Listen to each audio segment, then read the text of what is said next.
చేపలు తినేస్తున్నాయండి. మరి కోట్లు ఉంటే కుక్కలు తినేస్తున్నాయి, చిల్లర చేవులు తినేస్తున్నాయండి.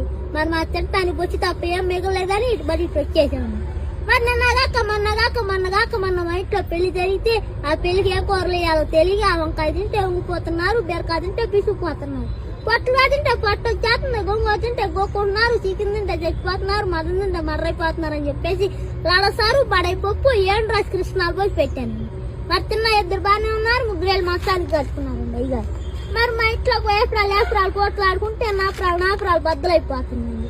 మరి 3 పిల్లలు దెబ్బలు ఆడుకుంటే వానొచ్చి వరదొచ్చి జనం అంతా కొట్టుకుపోతుంటే మీరిచ్చే 10,000 నోట్లతో పడవలు చేసి వాళ్ళందరూ నోటి చెప్తున్నానండి. మరి నా తుపాకి ముందు నుంచి కాస్తే వెనక నుంచి వెళ్ళిపోద్దండి సార్ గారు. మరి నా తుపాకి పొద్దున్న 7 లైన్ లో పెడితే సాయంత్రం 11 గంటలకు వెళ్ళిపోద్దండి సార్. మరి మీరు 150 ఎత్తే పోతా కాకినాడ వెళ్ళి కాఫీ తాగి మీ పేరు అక్షరాలు లేకుండా పేపర్లో ఎక్కిచ్చేస్తాను.